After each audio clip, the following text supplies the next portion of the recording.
Yo, konnichiwa, gimana kabarnya hari ini? Semoga sehat terus ya. Di video kali ini, Mimin mau ngelanjutin manhwa yang berjudul Saya Terjebak di Hari Yang Sama Selama 3000 Tahun.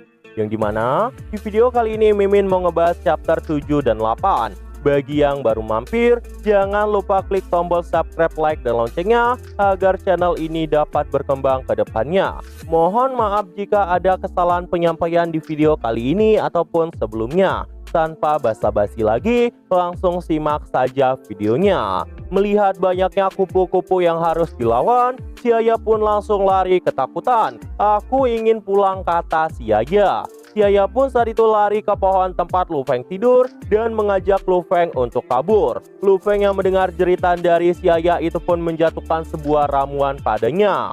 Minumlah ini, kata Lu Feng. Xiaya pun saat itu mengambilnya dan meminumnya. Setelah meminumnya, kupu-kupu tadi pun langsung menyerang Xiaya secara bersamaan. Akan tetapi, tidak seperti sebelumnya. Xiaya yang terkena kupu-kupu itu pun tidak membeku.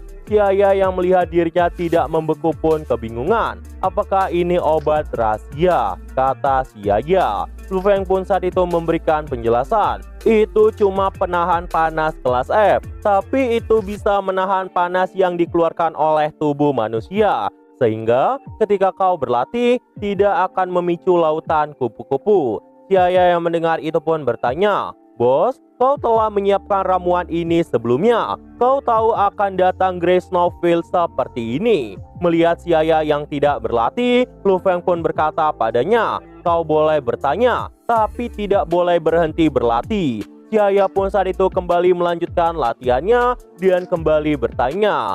Gerbang bayangan hanya menunjukkan tingkat dunia bayangan. Apa yang ada di belakangnya tidak ada yang tahu. Lu Feng pun menjawab, "Tapi aku tahu, karena aku setara dengan 99% dari sistem dunia bayangan. Jika kau telah bereinkarnasi di dunia bayangan selama 3000 tahun, kau juga bisa menemukan dunia bayangan apapun yang ingin kau tuju melalui informasi hukum dan formula yang dikumpulkan."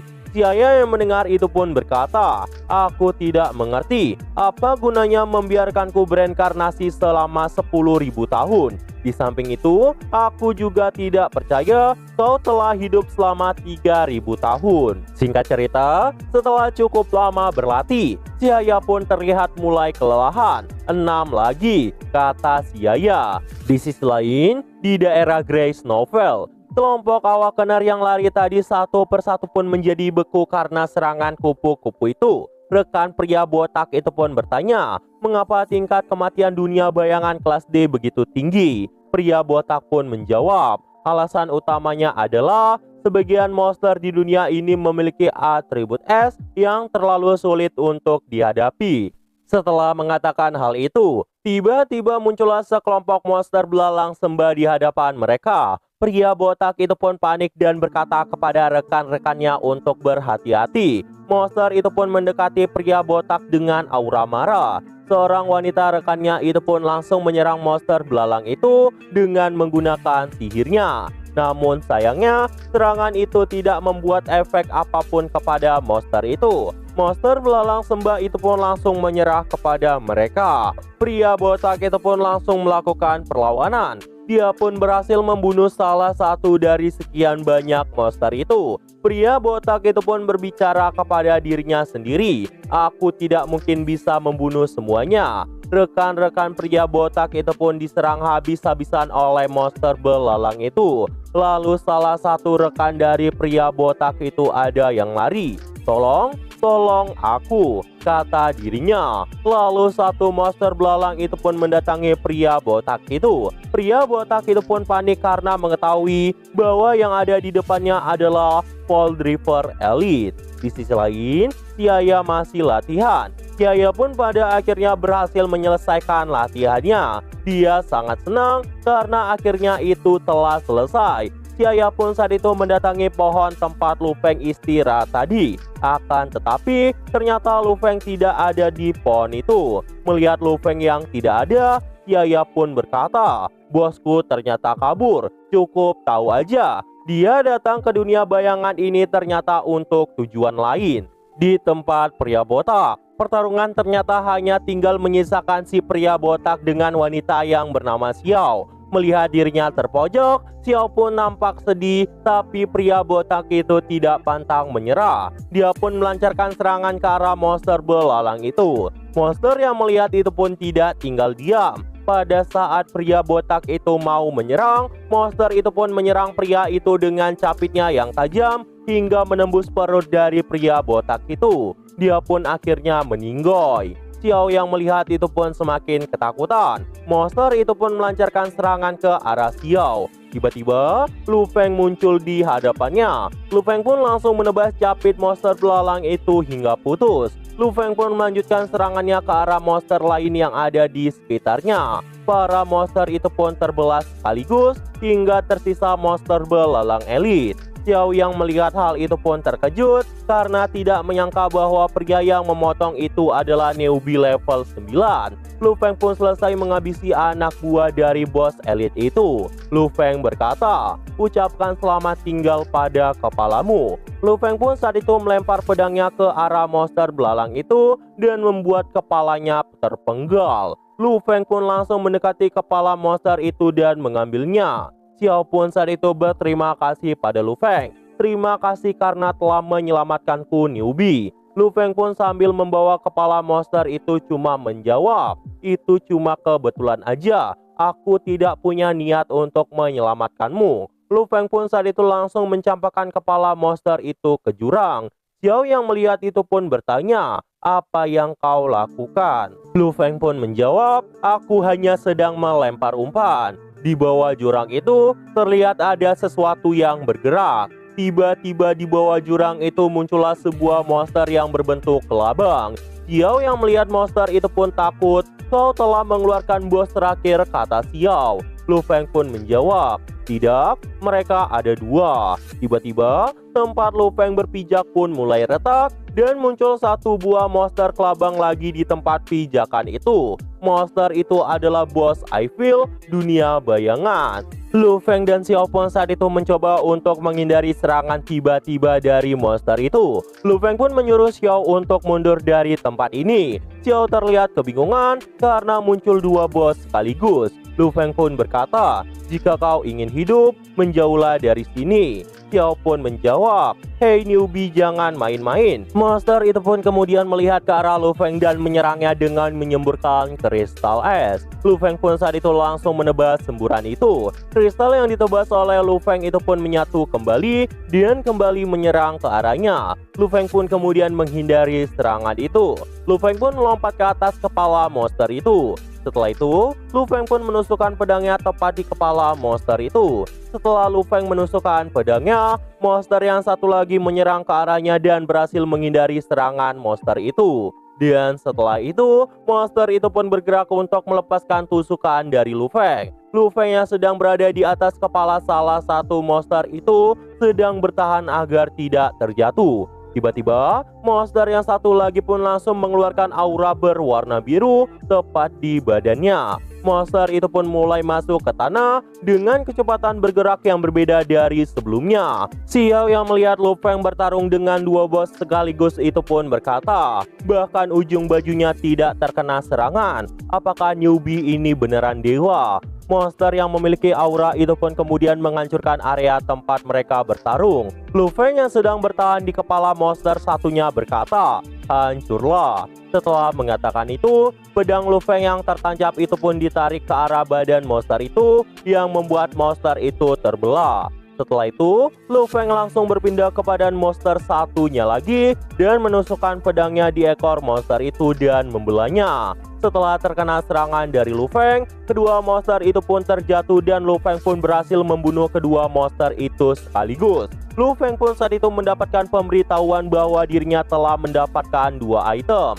Item itu adalah pedang yang bernama Force Blade X1. Item itu berlevel B.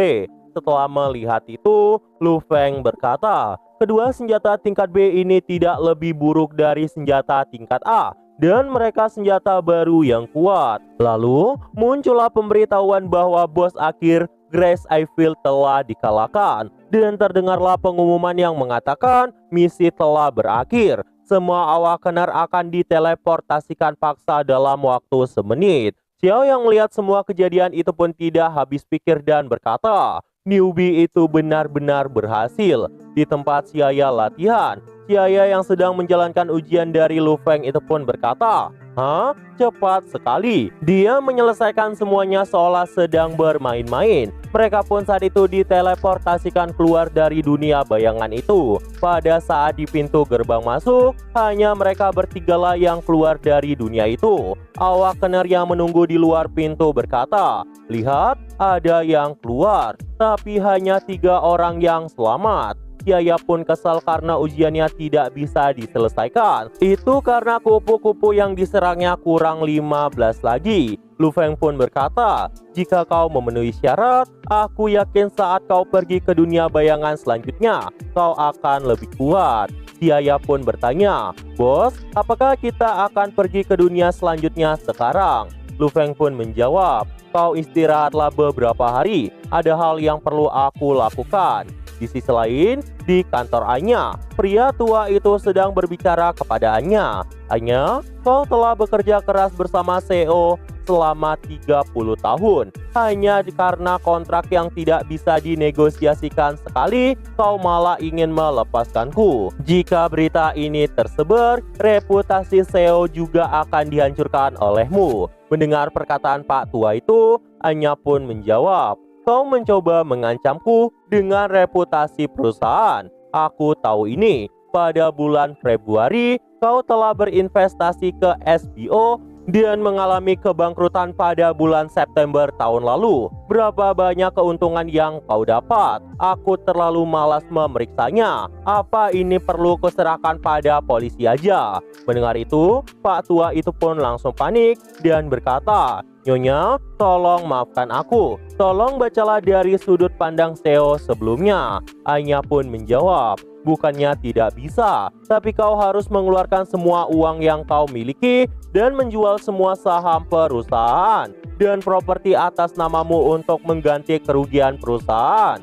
Demi ayah, panti Jopo di bawah perusahaan akan menyediakan tempat tidur gratis sampai kau meninggal. Mendengar itu, Pak Tua itu pun cuma bisa berterima kasih kepada Anya. Dia pun kemudian meninggalkan ruangan itu. Lalu ada seorang wanita yang berlari ke arah Anya. Wanita itu pun berkata, bos, pria yang mengaku rekanmu ingin bertemu denganmu sudah pergi. Dia sudah datang beberapa kali. Apa kita tidak menghubungi polisi aja? Anya pun menjawab, tidak, dia cuma pria biasa. Dia juga tidak mungkin bisa menyakitiku. Aku akan menanganinya, kau pergilah bekerja. Wanita itu pun kemudian meninggalkan ruangan Anya. Anya pun bangkit dari kursinya dan mengintip ke arah jendela sambil minum kopi. Lalu dia melihat Lu Feng yang sedang berjalan meninggalkan gedungnya. Lu Feng pun kemudian berbalik dan melambaikan tangan ke arah Anya. Anya yang melihat itu pun terkejut. Lalu masuklah pesan dari Lu Feng. Isi pesan itu adalah, hei cantik,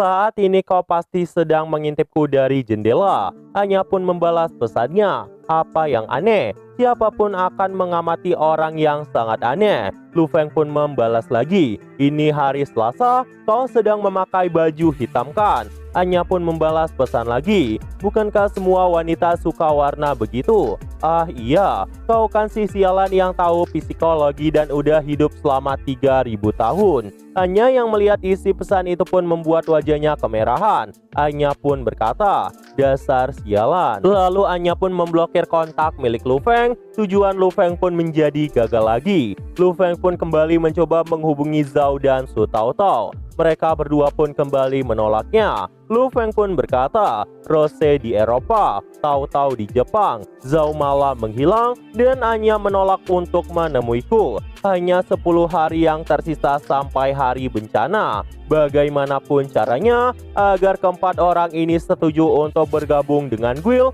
dan memastikan bahwa mereka akan selamat dari dunia bencana, mereka harus bergabung denganku. Aku akan mempertimbangkan untuk memakai cara yang tidak biasa. Nah, jadi itu aja untuk pembahasan kali ini. Dan tunggu video-video gua selanjutnya dan see you!